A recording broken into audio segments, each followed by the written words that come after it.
Buenos días a todos, hermanos y hermanas, aquellos que hacía tiempo que nos veía, un gusto saludaros, y aquellos que os veo por primera vez también, sentidos muy bienvenidos. Esta es la casa del Señor, es la iglesia Sion, un lugar donde deseamos experimentar, ¿no?, la presencia de Dios y su evangelio, el cual transforma, ¿no?, este evangelio que predicamos, y es la buena noticia de que Jesús vino a cargar con nuestros pecados, morir justamente en favor de los impíos, todos aquellos que nos hemos arrepentido, ¿no? Así que de esto también vamos a estar hablando en el día de hoy.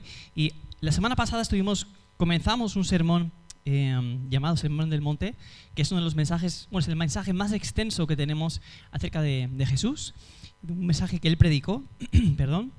Y en este sermón, tal y como dijimos la semana pasada, vamos a encontrar, a medida que vayamos avanzando, temas muy prácticos relacionados con nuestras relaciones, con el matrimonio, con otros temas. Sin embargo, como vimos, por donde empieza Jesús no es tanto a ponernos manos a la obra y venga, ¿qué tenemos que hacer? Venga, ¿cómo tenemos que relacionarnos? Y hablar de la ética cristiana, sino que empieza describiendo a aquellos a quienes se va a dirigir. Y aunque es verdad que había multitudes, Jesús tiene delante de él a sus discípulos, ¿no? Y por extensión está hablando también a todos aquellos que hemos creído en Cristo Jesús, todos aquellos que hemos entrado en el reino de los cielos por la fe, que nos hemos hecho como niños, ¿no? Y como decía Paco antes, ¿no? Y hemos entrado por la fe a este reino en el cual nos movemos y existimos. Y quiero que tengamos esto en cuenta, porque cuando hablamos de cristiano, no hablamos, bíblicamente el cristiano no es aquel que viene a la iglesia el domingo, no es proclamar tú mismo que tú eres cristiano, no te haces cristiano en un sentido, sino que ser cristiano es un milagro, que tiene que ver con una obra de salvación en la cual Dios perdona tus pecados y limpia tu corazón. Y a partir de ese momento Dios empieza a hacer una obra de santificación, que eso significa que va conformando nuestro corazón, nuestro carácter al corazón de Cristo, cada vez más semejante, ¿no? Y esto es importante que lo tengamos en cuenta, porque si no somos conscientes de esto, muchas de las cosas que vamos a ver, pues vamos a descartarlas directamente porque lo vamos a ver imposible. Y ciertamente vivir de acuerdo a lo que dice la palabra de Dios, especialmente en las palabras de Jesús que encontramos en el Sermón del Monte, es imposible llevarlas a cabo a no ser que el poder de su Espíritu transforme y renueve nuestros corazones y ponga nuestra mirada y nuestro deleite en Cristo. Así que vamos a hablar, aquellos de los que se va a referir ahora Jesús son sus discípulos. La primera sesión estuvimos viendo cómo Jesús describe el carácter de ellos. Eran pobres en espíritu, ¿os acordáis? Mansos, amadores de la justicia, pacificadores. Pero ahora lo que vamos a ver es la relación que estos discípulos de Jesús tienen, o lo que el creyente tiene, con respecto al mundo. Y lo que va a decir Jesús es acerca de nosotros es que somos la luz del mundo, somos la sal de la tierra. Y esto, por un lado, tiene que ver con lo que está resaltando Jesús, es que hay algo radicalmente diferente entre el creyente y el no creyente. Y no solamente destaca que son completamente diferentes, unos son la sal y la luz, sino que además ellos tienen algo que el mundo necesita. El mundo necesita de esa sal, el mundo necesita de esa luz. Así que por un lado son radicalmente diferentes y por otro lado son aquello que el mundo necesita, ¿no? Así que es posible que algunos que ya lleváis tiempo en la fe estéis pensando en compartir el evangelio en las calles, ¿no?, en hablar de Cristo. Y cuando pensamos en esta tarea de evangelizar, pues hay algunos que se sienten muy cómodos como pez en el agua y otros quizás que sienten temores, que sienten vergüenza a la hora de predicar el evangelio y ser rechazados, ¿no? Esas ideas nos perturban a veces o nos impiden compartir el evangelio como deberíamos hacer, ¿no? Ser sal, ser luz en esta tierra, ¿no? Sin embargo, el creyente, pues su conciencia le lleva a decirle, sí, cuesta, pero debo hacerlo, ¿no? Y enseguida cuando pensamos, venga, tengo que ser luz, pensamos, venga, Jesús, estoy preparado con la libreta, dime qué tengo que hacer, ¿no? Y esperamos encontrar respuesta de cómo predicar el evangelio, cómo predicar el evangelio en el trabajo, cómo predicar a nuestros hijos que ya han escuchado el evangelio tantas veces, qué es lo que tengo que hacer, qué es lo que tengo que decir, cuándo tengo que hablar, cuándo no tengo que hablar. Sin embargo, lo interesante de este texto es que Jesús no nos va a decir en ningún momento cómo hacerlo. Así que Jesús no se va a centrar tanto en qué es lo que tenemos que hacer, sino en tu identidad, quién eres tú. Y esa va a ser la clave. Así que vamos a leer el texto que tenemos por delante, que es Mateo 5, del 13 al 17, y vamos a ver algunos de los puntos principales del texto que tenemos delante, ¿vale? Dice así, son palabras de Jesús, dirigiéndose a sus discípulos y también a nosotros, nos dice: vosotros sois la sal de la tierra, pero si la sal se ha vuelto insípida, ¿con qué se hará salada otra vez? Ya para nada sirve, sino para ser echada fuera y pisoteada por los hombres. Vosotros sois la luz del mundo. Una ciudad situada sobre un monte no se puede ocultar, ni se enciende una lámpara y se pone debajo del almud, sino sobre el candelero y alumbra a todos los que están en la casa. Así brille vuestra luz delante de los hombres, para que vean vuestras buenas acciones o vuestras buenas obras y glorifiquen a vuestro Padre que está en los cielos. Así que Jesús, fijaos que define al creyente con estas palabras. Ellos son sal y son luz, pero a la vez, así como está definiendo al creyente, también está definiendo al mundo. Está describiendo al mundo, que el mundo en el que vivimos. Cuando hablamos del mundo hablamos del no creyente, ¿vale? De todo el sistema que va contrario a Dios. Hablamos de este mundo que es un mundo sin sal. Es un mundo, por lo tanto, también que está en tinieblas. Si los creyentes son la luz, ellos están en tinieblas, permanecen en tinieblas, ¿no? Así que, ¿a qué se refiere Jesús con estas ilustraciones? Como sabéis, la sal era algo muy preciado, todavía lo es, ¿verdad? Algunos coméis sin sal, pero yo necesito ponerle sal a las cosas. Y sabéis que tiene muchas propiedades diferentes la sal. Y en aquellos tiempos, incluso parte de lo que se les pagaba a los soldados romanos tenía que ver con sal. Por eso de ahí viene nuestra palabra salario, ¿no?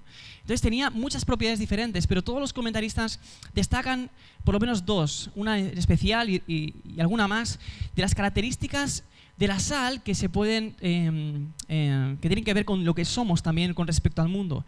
Y la primera tiene que ver con ese poder, por así decirlo, antiséptico, ¿no?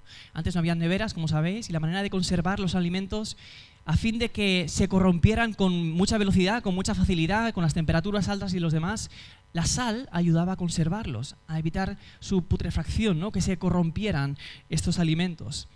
Y esto es lo que ocurre también en el mundo. El mundo en el que vivimos es un mundo en el cual el pecado está afectando y afecta y corrompe todas las áreas de la sociedad, todas.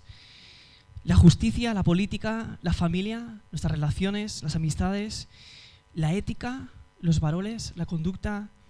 Y esto es algo que podemos ver a nuestro alrededor, ¿no? Y a pesar de que aparentemente no es así, ¿no? Porque vivimos en un mundo en el cual, pues, luchamos por los derechos humanos, ¿no? Y se habla mucho de esto cuando cierres la tele o ves las noticias, ¿no? O lees el diario. Por un lado, se lucha a favor de los derechos humanos, por la igualdad, la dignidad, pero por otro lado estamos en una sociedad que es completamente superficial, ¿no? Ahora se acerca el verano, todo el mundo al gimnasio, operación bikini, ¿no? O sea, le damos un valor exagerado a lo que es físico. Valoramos a las personas según su cuerpo, según las propiedades que tienen, según el móvil que tiene, según su trabajo, según su posición. Así que en realidad, aunque luchamos por los derechos humanos y decimos que todos somos iguales, no es así. Hay racismo también, ¿no? Y hay gente que del norte de África, que ya por ser del norte de África ya tenemos un concepto de ellos, ¡pum!, estos, cuidado, ¿no? O sea, somos racistas. En el fondo de nuestro corazón no creemos en la igualdad, ¿no? Aunque luchamos a favor de ella, ¿no? Por ejemplo, también luchamos en contra, y estos tiempos últimamente, ¿no? En contra de la violencia en el hogar, ¿no? O la llamada violencia machista, ¿no? Señalando sobre todo al varón, al hombre. Sin embargo, estamos asesinando a nuestros bebés en el vientre de nuestra madre y blindándolo eso como un derecho al aborto, como si fuese un derecho, incluso metiéndolo dentro de la Constitución, ¿no? Como en algunos países, ¿no? O sea, que luchamos en contra de la violencia en el hogar y estamos asesinando a nuestros bebés, miles y miles de bebés. Por otro lado, presumimos de ser una sociedad racional, científica, pero luego afirmamos que cada uno puede ser lo que tú quieras, lo que tú sientas. Si te sientes hombre, pues hombre. Si te sientes mujer, pues mujer. Así que rechazamos completamente, por otro lado, la ciencia y la racionalidad. Así que fijaos, ¿no?, cómo está corrompiendo el pecado y corrompiendo y se está pudriendo, ¿no? Todo esto. Es una sociedad enferma, no solamente enferma en cuanto a nuestro cuerpo, también sino nuestra mente. O sea, las tasas de ansiedad y depresión en los últimos tiempos han crecido una barbaridad. Incluso las tasas de suicidios.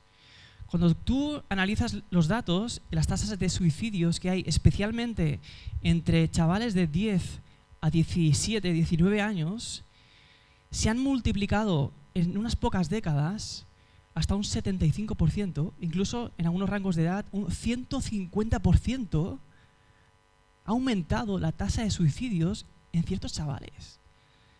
Así que fijaos hasta qué punto está corrompida la sociedad, dónde estamos llegando. Pero aparentemente no lo parece, no lo ves. Pero está ahí el pecado destrozando todas las áreas de la sociedad completamente. Y esto es causa del pecado, como sabemos. El pecado ha roto nuestra relación con Dios, ha distorsionado el mundo en el que vivimos completamente, lo ha sumergido bajo la corrupción, bajo la podredumbre. Tal es su único destino, que es la condenación. O sea, si sigue así, va a morir, se va a perder, va a ser condenado. Dios va a hacer justicia. Pero lo que dice Jesús es que el creyente es esa sal que evita que el mundo se corrompa a la velocidad que va, o que vaya a una situación peor, ¿no? El único que puede preservar, frenar esta decadencia espiritual y social no es el creyente, no es a través de programas políticos, sino que es a través de vidas transformadas. Y esto lo vemos cuando tú analizas la historia de la iglesia o analizas los primeros tiempos en los cuales vemos la iglesia extenderse, ¿no? Pues también vemos esto a lo largo de la iglesia, cómo la iglesia ha sido la que ha preservado la ética, la moral. De hecho, ha prosperado económicamente ciertos países, especialmente aquellos que tienen un origen protestante o una tradición protestante. Y esto es lo que ha ocurrido, como digo. Por ejemplo, por darnos un ejemplo, en el 1900 y poquito, finales del 1800, principios del 1900, cuando se produce el avivamiento en Gales, se cuenta lo siguiente. Dice que en este avivamiento donde la gente se convertía, dice, los ingresos de los trabajadores, en vez de malgastarse en bebidas y vicios, traían ahora gran alegría a sus familias. Grandes deudas fueron pagadas por miles de nuevos convertidos.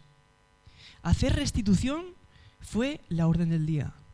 Los negocios de juegos y alcohol perdieron su trabajo y los teatros cerraron. El fútbol fue olvidado tanto por los jugadores como por los espectadores, aunque no se dijo nada acerca de ello desde el púlpito. La gente tenía nuevas vidas y nuevos intereses. Las reuniones políticas fueron suspendidas o abandonadas. Nadie estaba interesado. Los líderes políticos del Parlamento en Londres se dedicaron ellos mismos a las reuniones de avivamiento.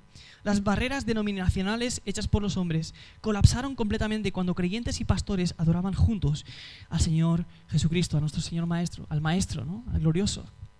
Así que fijaos cómo cuando el Evangelio penetra en la sociedad y empieza a cambiar vidas, eso afecta directamente a los puestos de trabajo donde vivimos, a nuestras relaciones, incluso a la economía, en qué invertimos el dinero. Todo es afectado. ¿Cómo? ¿A través de la política? No.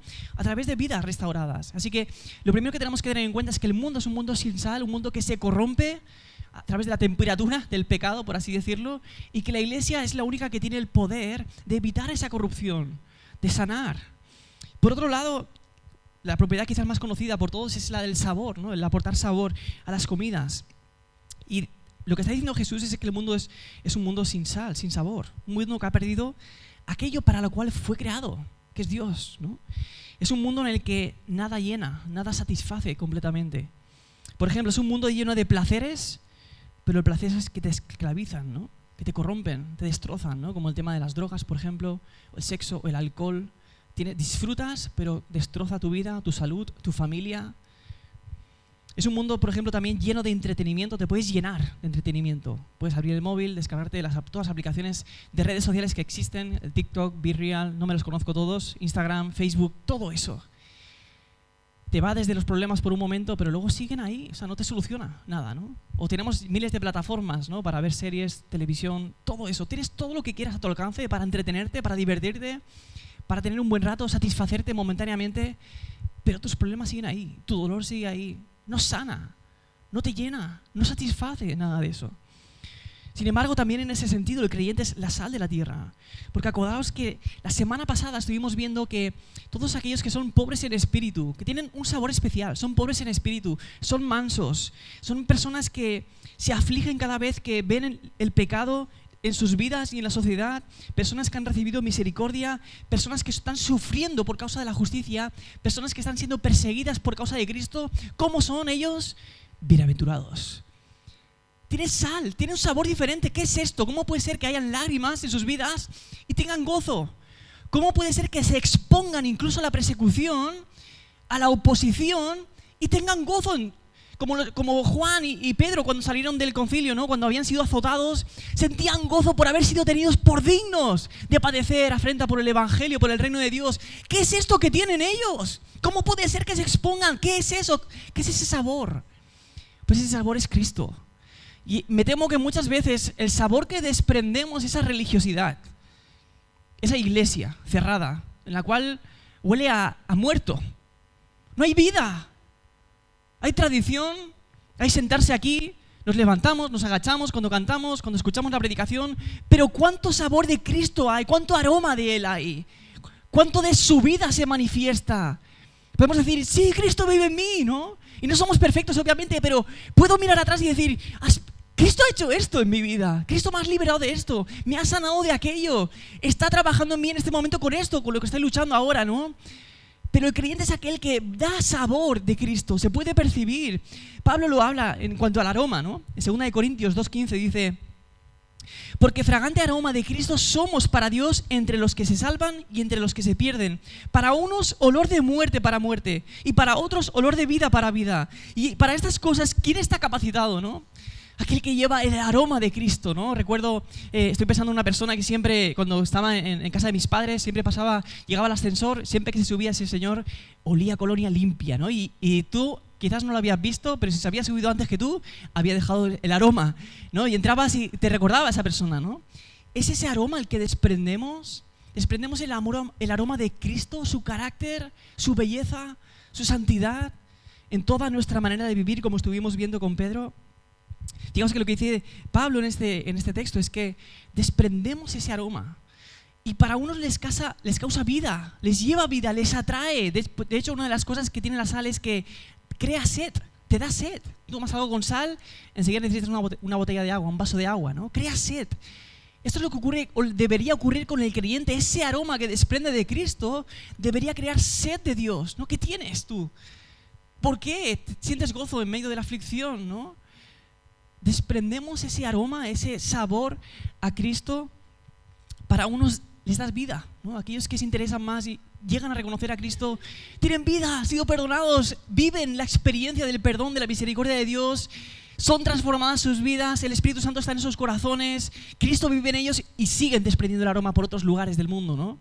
Sin embargo, a unos ese olor de Cristo produce muerte, produce rechazo. ¿Por qué? Porque hay un aroma de Cristo. Y tú, cuando te encuentras con Cristo, solo tienes dos opciones: o lo rechazas o lo aceptas. No hay término medio. Así que a algunos provocará esto y a otros lo otro, ¿no? Muerte o vida.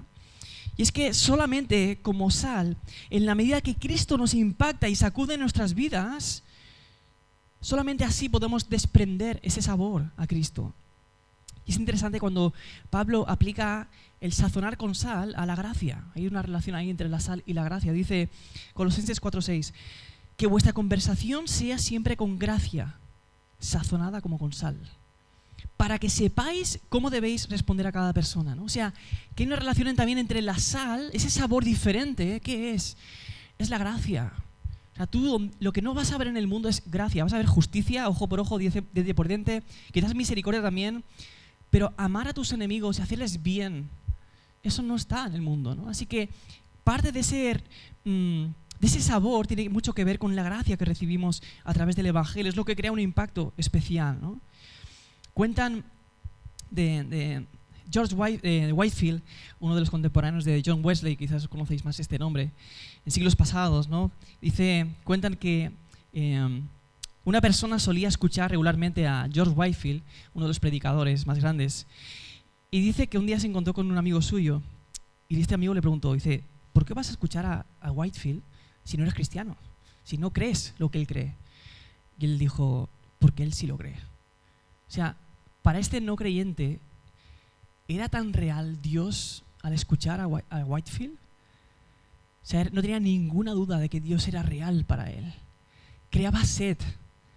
Todavía no había sido cristiano, no se había convertido, pero había ahí algo, era inexplicable, ¿no? Era tan evidente que Dios estaba ahí. Así que el otro aspecto con respecto a la sal tiene que ver con esto, crear sed de Dios a través de este sabor a Cristo. Y la otra ilustración tiene que ver con la luz, ¿no? Jesús describe al mundo como un mundo sin luz, que necesita luz. Y pensamos, cuando hablamos de la luz, hablamos de ver con claridad, ¿no? Y normalmente en la sociedad se piensa que se ve con claridad y usamos diferentes cosas para esto, ¿no? Hay gente que piensa que ve con claridad porque basa todo su razonamiento pues, en la ciencia, otros en su capacidad racional, Otros entienden el mundo a través de lo que sienten, ¿no? Cada uno, ¿no? Otros por la religión, por la sociedad. Y todo esto lo que hace es confirmar que el humano por sí mismo no tiene la capacidad de ver con claridad. Está perdido, está ciego. Solamente si Dios, que es la luz, que es la verdad, resplandece, es que podemos ver la verdad del mundo que nos rodea, de nosotros mismos, incluso de Dios. Pero la realidad es que el mundo en el que vivimos es un mundo sin luz, un mundo que no tiene la verdad ni quiere tenerla. O sea, hemos llegado a un punto en el que no queremos saber la verdad. Aceptamos todas las verdades, somos muy tolerantes, pero rechazamos completamente el concepto de verdad como verdad absoluta. Recuerdo una de las salidas que hicimos cuando estudiaba en el seminario. Fuimos a visitar una sinagoga en Barcelona. Y el rabino que había en aquel momento, muy liberal, recuerdo que después de hablarnos de muchas cosas, él dijo esta frase que me acuerdo que se me quedó grabada. No sé si es de alguien y la citó de alguien, pero él dijo lo siguiente. Dijo, yo amo a todos los que aman la verdad, pero si alguno dice que la ha encontrado, lo mato. O sea, fijaos, ¿no? O sea, tú me puedes contar tu verdad y yo te tolero, pero como me digas que tienes la verdad, ¿cómo te atreves a decir algo así? Es ofensivo. Estás despreciando todas las demás verdades. Pero es que es así, es verdad. Solo Jesús es la verdad. Y que Él sea la verdad significa que todas las demás verdades son mentira, no son reales. Así que lo que hace esta oscuridad, aparte de no poder ver con claridad, de vivir en el engaño, vivir perdidos, cuando están todas las luces apagadas completamente, no sabes dónde vas, necesitas poner las manos, no sabes si te vas a chocar, si hay algo en el suelo te tropiezas, no tienes la percepción de las distancias como cuando puedes ver con tus ojos, ¿no? Esa es la realidad del mundo. Pero ¿esto a qué nos lleva también?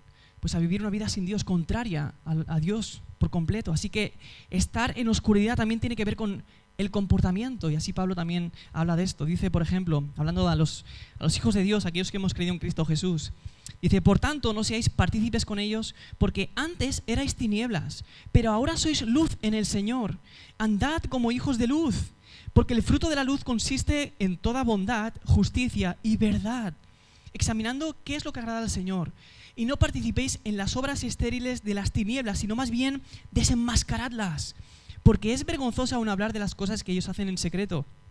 Pero todas las cosas se hacen visibles cuando son expuestas por la luz, pues todo lo que se hace visible es luz.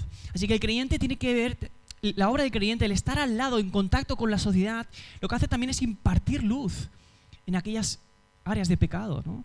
Acordaos de la mujer samaritana, ¿no? Jesús imparte su luz.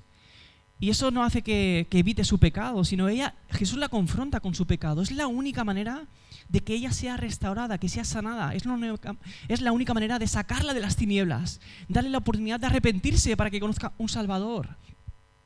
Así que la luz tiene que ver también con esto, no solamente con la verdad, sino que la verdad nos lleva a una vida completamente diferente, una vida con Dios. Así que vemos el concepto de la sal, vemos el concepto de la luz.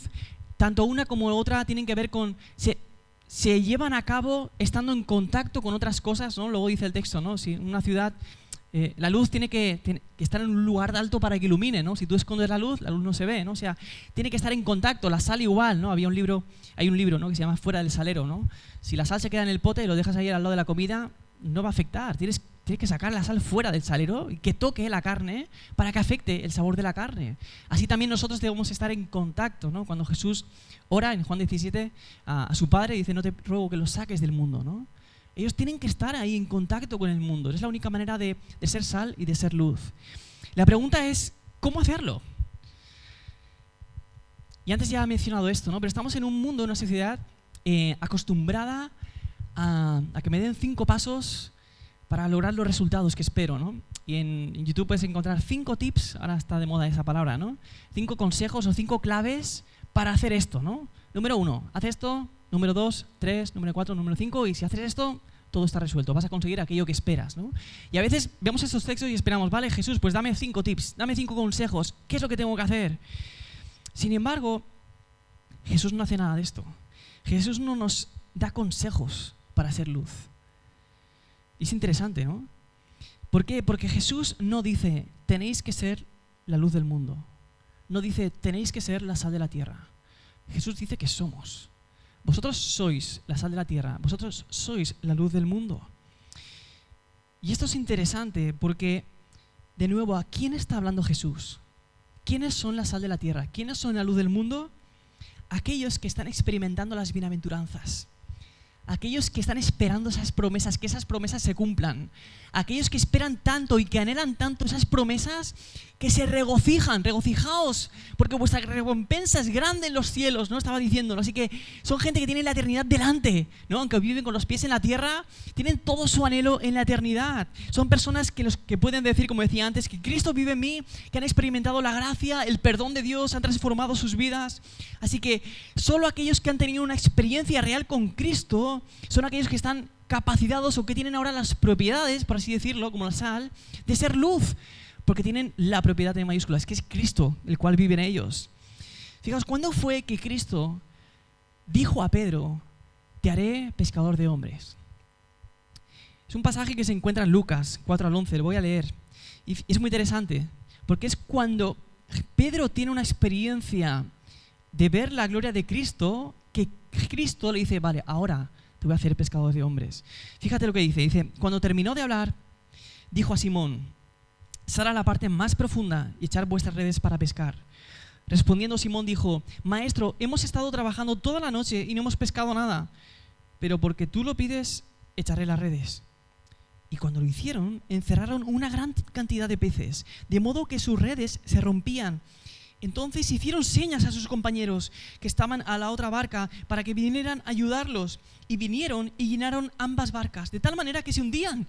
Al ver esto, Pedro cayó a los pies de Jesús diciendo, apártate de mí, Señor, pues soy hombre pecador. Porque el asombro se había apoderado de él y de todos sus compañeros por la redada de peces que habían hecho. Y lo mismo le sucedió también a Jacobo y a Juan, hijos de Zebedeo, que eran socios de Simón. Jesús dijo a Simón, no temas, desde ahora serás pescador de hombres. Y después de traer las barcas a tierra, dejándolo todo, le siguieron. ¿Cuándo es que Jesús le dice a Pedro que le va a convertir o le va a hacer pescador de hombres? En el momento que Pedro ve la gloria de Cristo. En el momento que el asombro por ver a Cristo le inunda, le invade. Es decir, si tú sabes que Cristo es Dios, que es todopoderoso, que es santo, que es asombroso, pero tu corazón no siente nada de eso, no eres sal, no eres luz, no tienes esas propiedades. Es en el momento en el que estamos en contacto con Cristo, que le conocemos, que permanecemos en Él, que entonces somos esa sal y esa luz. Es muy interesante porque Jesús al final, después, me refiero después de resucitar y está con sus discípulos, antes de ascender a los cielos, le dice que vosotros, a los discípulos, me seréis testigos. Y esto es muy interesante, ¿no? Porque lo que hace el testigo, ¿qué es? Pues un testigo es alguien que ha visto, alguien que ha estado ahí presente. Así que la pregunta es si le has visto, si has tenido un encuentro real con Cristo, si eres testigo de Él. Y la otra cosa que hace es testificar, es dar crédito de lo que ha visto, ¿no? Es anunciar lo que ha visto, es proclamar lo que ha visto. Y esto es, lo que está diciendo es que es algo natural para el creyente ser sal y luz. Es parte de su vivencia, es parte de su experiencia. No es que tiene que aprender una doctrina y esa doctrina tiene que comunicarla al mundo, una verdad, es una doctrina, ¿vale? Sino que lo que tiene que hacer es simplemente explicar a este Jesús que ha visto y que ha conocido y que le ha salvado. Somos testigos, es algo natural para nosotros. Si no has conocido a Cristo, si Cristo no es una realidad en tu vida, si no has experimentado su perdón, su amor, no puedes hablar de eso. Puedes hacerlo, pero no vas a ser un testigo. Vas a decir algo que te han dicho, ¿no? Pero es algo natural para la luz, ser luz, iluminar, lo es. Igual para la sal, es algo natural para la sal transmitir ese sabor o conservar los alimentos para que no se pudran. Pertenece a su nueva naturaleza. Así que es solamente en la medida en que entramos y estamos en contacto con Cristo que podemos ser sal y luz. Fijaos, ¿por qué es tan importante con respecto a esto de ser testigos, ¿no? Porque es tan impactante el testimonio de creyentes en lugares como Corea del Norte o en países de Asia, ¿no? Donde el cristianismo es perseguido, o en África también, y otros lugares del mundo. Porque es tan poderoso y está creciendo la iglesia en los lugares más peligrosos para el cristianismo? Pues porque estas vidas lo que transmiten es a Cristo. O sea, es tan evidente que Cristo les ha renovado, que les ha salvado, que su esperanza está en los cielos, que se están jugando la vida. Cristo está ahí presente. Por eso es tan poderoso ese testimonio, porque sus vidas hablan de Cristo por las cuatro paredes, ¿no? Así que esta es la realidad, ¿no? Cuando Jesús dice, vosotros sois la sal de la tierra, vosotros sois la luz del mundo, lo único que quiere que seas es quién eres realmente. No puedes ser aquello que no eres. Pero si eres sal, debería ser natural hablar de este Jesús a quien has conocido, que te ha salvado y a quien esperas verle, como hemos cantado antes, ¿no? Así que por un lado debemos mostrar el Evangelio y por otro lado debemos vivir el Evangelio y predicarlo, ¿no? Son dos cosas. Si solo predicamos el Evangelio pero nuestras vidas no dan testimonio, el Evangelio es pisoteado. La gente va a decir, yo no quiero esto que tú me hablas, ¿no? O eres un hipócrita, eres un mentiroso. Pero por otro lado, las buenas obras solamente no salvan a nadie. Lo único que salva es el Evangelio. Es lo único que tiene poder, que es poder de Dios para salvación a todo el que cree, ¿no? Esa es la realidad. Así que nuestras vidas, la única manera de ser sal, de ser luz, es con una vida íntegra que disfruta de Cristo y que habla de Cristo. Son estas dos realidades. Y de nuevo, cuando pensamos en hablar, ¿no? Pues sí, pero yo no sé cómo compartirle a mis hijos. Ya han escuchado el Evangelio muchas veces, ¿no? O a mi cuñado, o a quien sea. O en el trabajo, no sé cómo hacerlo. Jesús, dame 5 consejos, ¿no? ¿Cómo hacerlo? De nuevo, esto es muy interesante. Cuando Jesús resucita y se encuentra con sus discípulos en el mar, cuando restaura a Pedro, ¿os acordáis? Que le pregunta 3 veces, ¿me amas? ¿No? La última vez dice, ¿me quieres? Jesús está a punto de partir a los cielos. Y esperaríamos, pues vale, los discípulos van a ser testigos, los apóstoles van a ser los que funden la iglesia, los que establezcan los fundamentos, mejor dicho, de la iglesia. Pues prepáralos, ¿no? Dales un gran seminario de cómo tienen que hacer esto, ¿no? Pero Jesús no le da 5 consejos, no les explica qué es lo que tienen que hacer. Pero les da otra cosa, el Espíritu Santo. La dependencia, de nuevo, de la comunión con Dios, el Espíritu Santo. Dice, y cuando os lleven y os entreguen, no os preocupéis de antemano por lo que vais a decir, sino que lo que os sea dado en aquella hora, eso hablad, porque no sois vosotros los que habláis, sino el Espíritu Santo. Así que lo que hace Jesús es capacitarnos, pero no a través de una conferencia sobre cómo ser sal y cómo ser luz, sino con su presencia. Es Él viviendo en nosotros, hablando a través de nosotros. Así que es de nuevo a través de la comunión con Cristo constantemente que podemos ser luz y ser sal. Y el problema en este tiempo, en el momento que le vivimos, es que queremos muchos atajos, deseamos métodos nuevos, programas nuevos, nuevas maneras de llegar a la sociedad. Y muchas veces lo que hace esto no tiene por qué ser malo. Lo malo es cuando sustituye a la oración y el poder del Espíritu Santo o la dependencia del Espíritu Santo. Así que preferimos nuevos métodos, nuevos programas, nuevas cosas. Y la iglesia de hoy no conoce lo que es el ayuno, por ejemplo. O la oración de tiempo y tiempo, ¿no? De la madrugada. Preferimos otras cosas, más prácticas, ¿no? Pero cuando la iglesia pierde la oración y pierde la dependencia del Espíritu Santo, lo pierde todo. Pierde su poder, pierde su luz, pierde ese sabor a Cristo. De manera que de nuevo es la comunión vital con Cristo lo que nos lleva a ser luz. No hace mucho fue el cumpleaños de mi hijo pequeño, de Jordan, y una persona, que está aquí de hecho, le regaló 5 coches en una cajita. Y una de las noches siguientes, de repente pues, mis hijos se fueron a dormir, apagaron las luces, estaban preparados en la cama, cuando de repente mi mujer y yo escuchamos, papá, mamá, ven. Y yo, ¿qué ha pasado? Era una voz de ilusión, no es algo grave, sino, tú sabes, ¿no? Cuando tu hijo chilla si es algo malo o algo bueno, ¿no? Y bueno, ¿qué pasa? Y estaba toda la habitación oscura y resulta que uno de los coches que les habían regalado de esa cajita estaba iluminando, era fluorescente. Todo el día le había estado dando el sol y en el momento que apagaron las luces, de repente, solo uno brilló.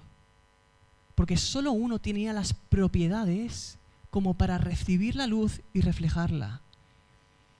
Esto es lo que ocurre aquí, hoy y cada domingo. Todos recibimos la luz del Evangelio, pero solo aquellos en los cuales Cristo vive en vosotros vais a poder ser luz. Todos los demás coches habían recibido la misma luz, todos. Pero solo uno brillaba. Solo uno tenía esas propiedades, esas características. Solamente cuando nacemos de nuevo, cuando Cristo vive en nosotros y cuando nos mantenemos en comunión con Dios, es que podemos brillar. Ese mismo coche, si tú lo encierras y no le dejas que vea el sol, va a estar apagado. No va a brillar. Así que esa es la realidad, ¿no? Y tenemos que tener cuidado porque, de hecho, es una de las cosas que a mí de nuevo me han impactado al preparar esta predicación, al estar meditando en el texto, es el versículo 13. El versículo 13 dice, vosotros sois la sal de la tierra. Y eso es bastante corto con respecto a todo lo que es el versículo. La mayor parte del versículo 13, ¿en qué se centra Jesús? Es una advertencia. Escucha lo que dice, ¿no? Sois la sal de la tierra, pero si la sal se ha vuelto insípida o ha perdido su salinidad, ¿con qué será salada otra vez? Ya para nada sirve, sino para ser echada fuera y pisoteada por los hombres. Algo muy interesante de este texto, esta segunda parte, es que Jesús nos dice, pero si la sal ha perdido su sabor, ¿con qué se va a salar el mundo? ¿Qué va a pasar con el mundo si la sal ha perdido su sabor? Pero el enfoque aquí no está en el mundo, está en la propia sal. Si la sal ha perdido su sabor, solo sirve para ser pisoteada, para ser echada afuera. O sea, Jesús te está llamando a que examines tu vida. Si eres sal o si has perdido esa sal.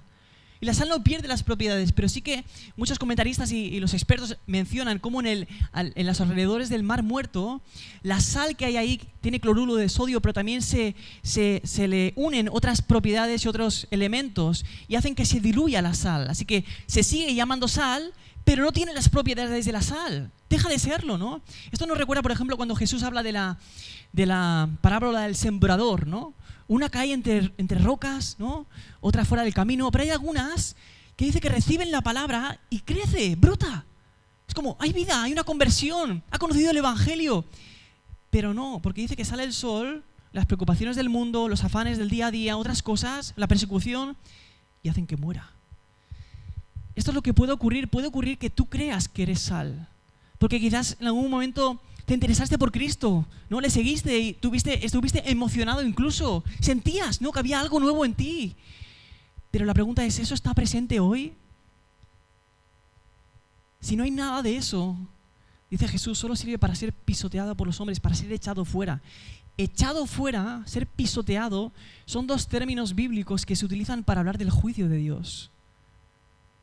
Así que lo único que le espera a alguien que se llama cristiano, pero que realmente no tiene la vida de Cristo, es juicio. Así que Jesús te está llamando a que te examines a ti mismo, al arrepentimiento, a que vuelvas a Él. Está diciendo, cuidado. Así que la preocupación de Jesús no es tanto en este versículo, en el mundo, ¿qué va a pasar con el mundo si no tienes la sal de los creyentes? No, es ¿qué va a pasar contigo que dices ser sal, pero que no tienes esas propiedades? No brillas. Por mucho que lo pongas en el sol, no brillas. Así que es interesante cómo Jesús habla de esta realidad, ¿no? Y de hecho el texto también podemos verlo también como una iglesia en conjunto, ¿no? Aunque tenemos que pensar de manera individual, pero cuando pensamos en la iglesia, cuando la iglesia, así como esa sal en el mar muerto, se empieza a corromper con las cosas del mundo, se llena de las modas del mundo, se llena del discurso del mundo, se llena de todo lo que hay en el mundo, se corrompe, ¿qué puede hacer que la iglesia vuelva a ser iglesia? Si la propia iglesia, que es la que tiene sal, se ha corrompido, ¿qué esperanza hay? Y es interesante porque la ironía del texto es que muchas veces, como sal que somos del mundo, para no ser pisoteados por los hombres, lo que hacemos es diluirnos y nos callamos, ¿no? Cuando tenemos ciertas conversaciones, mejor no voy a entrar en el conflicto, yo tengo mi opinión, pero no entro. Y cuando esto ocurre una y otra vez y no damos sabor, no aportamos sabor a los que tenemos a nuestro alrededor, lo interesante es que cuando el cristianismo se diluye, al final acaba siendo pisoteado. Acaba siendo irrelevante, no tiene nada que decirle a la sociedad. Da igual si esto es verdad o no, no tiene poder. Así que queremos no ser pisoteados por los hombres, nos diluimos, pero recibiremos el juicio de Dios. Seremos echados fuera. Así que la manera de no ser echado fuera de no ser pisoteado es precisamente exponiéndote, incluso cuando vas a ser perseguido. Por otro lado, en cuanto a la luz, la segunda parte del versículo, cuando dice, vosotros sois la luz del mundo, también nos advierte, ¿no? Dice, una ciudad situada sobre un monte no se puede ocultar, ni se enciende una lámpara y se pone debajo del almud, sino sobre el candelero, y alumbra a todos los que están en la casa. La luz tiene dos propiedades, una es ser vista y otra es iluminar, ¿no? Esto es lo que pasa con los coches. Unas son las luces cortas, ¿no? Que es para que te vean, que es un coche que está en marcha, que está funcionando. De hecho, los coches que hacen ahora, pues directamente cuando llegas el coche se encienden las luces de posición, que se llaman, ¿no? Entonces, esas no son para iluminar el camino, están durante el día. Cuando está a plena luz, que tenemos la luz solar, están encendidas. ¿Para qué? Para que vean que es un coche que está en marcha. Pero hay otras luces que tienen otra función, las luces largas, ¿no? Vas por un camino de campo, no ves nada, no hay ninguna farola, necesitas luces que alumbren el camino que tienes delante, ¿no? Esta es la realidad también nuestra. Si eres luz, se te va a ver, ¿no? Una ciudad situada sobre un monte no se puede ocultar. Cuando tú vas caminando por Águilas, en muchos sitios, tú puedes hacer así y ver el castillo, ahí encima de la montaña. Se ve desde diferentes partes del mundo, está situado ahí arriba, ¿no? Si eres luz, se te va a ver. Y por otro lado, no solamente se te va a ver, sino que si se te ve, significa también que estás iluminando lo que está a tu alrededor. Así que si no estás iluminando, puede ser que no seas luz. Puede ser que Cristo, de nuevo, no viva en ti, ¿no? No puedes dar la luz de Cristo porque no le tienes. Pero otra, sí que puede ser que seamos luz o estamos escondidos, ¿no? Como dice el texto. Y estamos escondidos porque quizás en nuestras vidas hay pecado. Una de las cosas que apagan más nuestra luz es el pecado, afecta a nuestra comunión con Dios, y sin comunión con Dios es imposible reflejar la luz de Cristo. Otras veces es por temor al hombre, otras veces es por rechazo, por la persecución. Pero lo que dice Jesús es que, y recordábamos antes, es que aquellos incluso que van a ser perseguidos por causa de Él van a ser bienaventurados. Así que la falta de exponernos a ser perseguidos es falta de fe en que vamos a ser bienaventurados. Vamos a ser dichosos, vamos a ser gozosos, ¿no? Recuerdo una de las experiencias hace muchos años ya, muchos años, tengo 35, ¿vale? Tampoco tantos. Pero cuando el Señor me rescató, una de las cosas que hacíamos con ciertos jóvenes de otras iglesias era salir a predicar el Evangelio a un parque de los más grandes de Barcelona, el Parque de la Ciudadela, y salíamos los sábados a predicar ahí. Y me acuerdo que el grupo que salíamos éramos personas que nos daba miedo, teníamos vergüenza. Había muchas preguntas que no podíamos hacer, que no teníamos la respuesta, pero teníamos ahí las ganas de compartir el Evangelio, ¿no? Entonces lo hacíamos. Y me acuerdo que todos los sábados, nosotros que estábamos llenos de miedo, siempre al terminar decíamos, ¿por qué no hacemos esto más veces? O sea, sentíamos un gozo inexplicable y decíamos, permíteme la expresión, ¿no? Qué tontos somos de no hacerlo más. O sea, si es que es verdad la palabra, bienaventurados seréis cuando rechacen, cuando os persigan, es la realidad.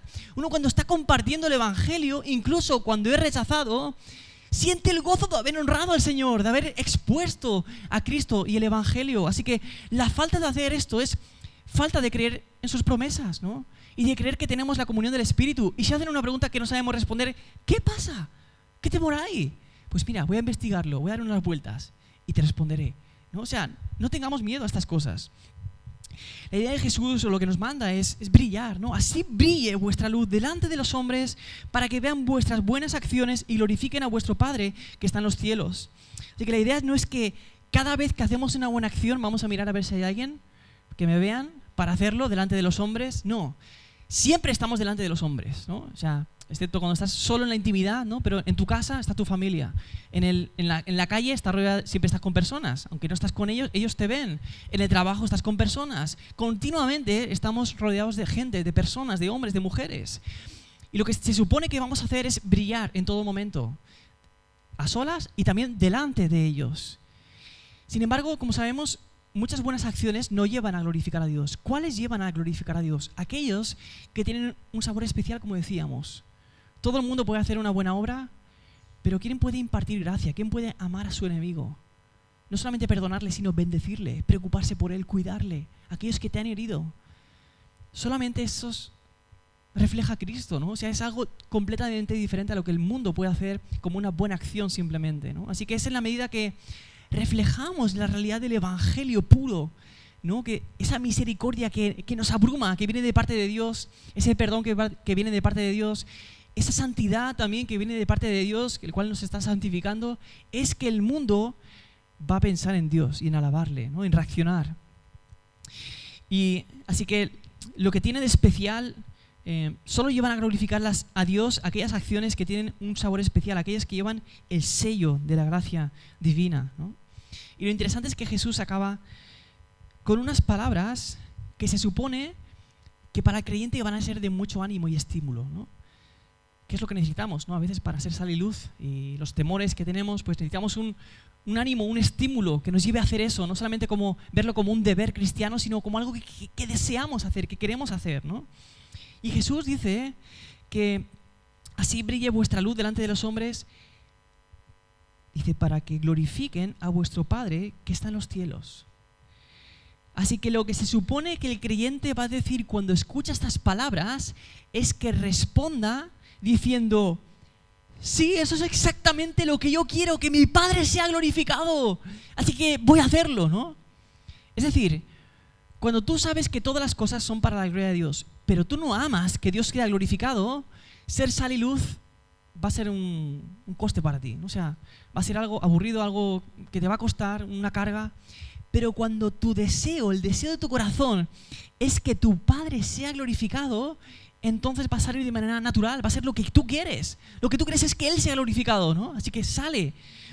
Y es que cuando no glorificamos a Dios o cuando no está este deseo, la evangelización y el testimonio al mundo se convierte en algo duro, difícil, pesado.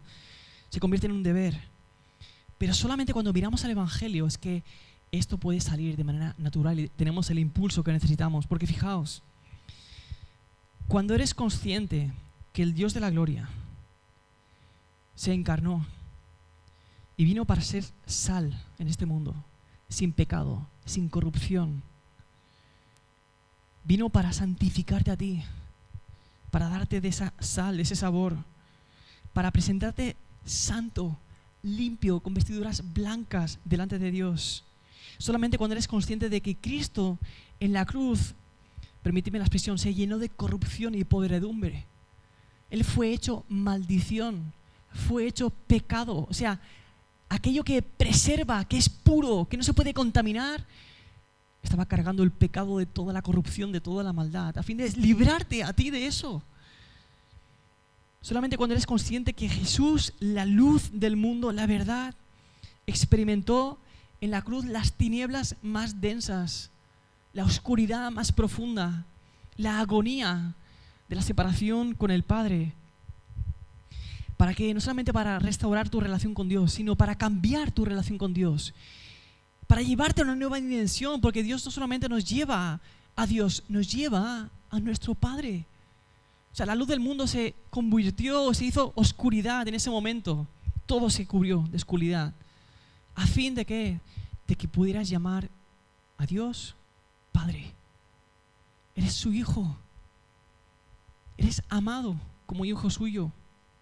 Así que es de nuevo cuando reflexionamos en la identidad que tenemos en Cristo, cuando descubrimos que este Dios es nuestro Padre, que deseamos glorificarle, y entonces seremos sal, seremos luz, porque nuestro anhelo es ese, que Él sea glorificado. Cristo vive en nosotros, Él nos capacita para serlo. Así que hermanos, vosotros sois la luz del mundo, sois la sal de la tierra os necesita, el mundo os necesita. Y por otro lado, si escuchas estos mensajes, si escuchas el Evangelio y no puedes afirmar, sí, yo sé que soy la luz del mundo porque Cristo vive en mí, he experimentado su presencia, su amor, su perdón, Cristo te llama a arrepentirte de tus pecados, a liberarte de esa carga, a dejarla en la cruz. Él desea ser luz en ti, iluminar las tinieblas para ser hijos de la luz, como también hemos leído. Así que vamos a orar y vamos a pedirle a Dios que ilumine nuestro alrededor, que lo llene de la sal de Cristo. Padre, te necesitamos, te pedimos perdón por a veces ocultarnos debajo del almud, Señor, debajo de una manta o donde sea. Te damos gracias, Señor, porque amas a este mundo y no lo has dejado sin testimonio, sino que has puesto un pueblo tuyo al cual has renovado, has santificado, has moldeado, a fin de que el mundo tenga aquello que necesita, Señor, que es a Cristo. Así que te pido que nos impulses, nos des toda la confianza en tu palabra y la dependencia del Espíritu Santo a fin de brillar, Señor, de transmitir ese sabor, ese aroma de Cristo a nuestro alrededor. Por otro lado, te pido, Señor, como siempre, Señor, por aquellos que escuchan todos los domingos la palabra y todavía no han creído en ella y todavía no han conocido a Cristo. Te pido, Cristo, que tú resplandezcas en sus corazones y que ellos, atraídos por tu santidad, Señor, y arrepentidos o arrepentidas de sus pecados, Señor, puedan gritar de gozo al experimentar este nuevo nacimiento, por el cual sus pecados son perdonados al creer en nuestro Señor y Salvador Jesucristo. Pues Padre, haz que no vuelva a ti vacía. Tu palabra transforma tu iglesia, renuévala, Señor, imparte tu luz en ella para que también ella ilumine al entorno en el que está, Señor. En nombre de Jesús. Amén.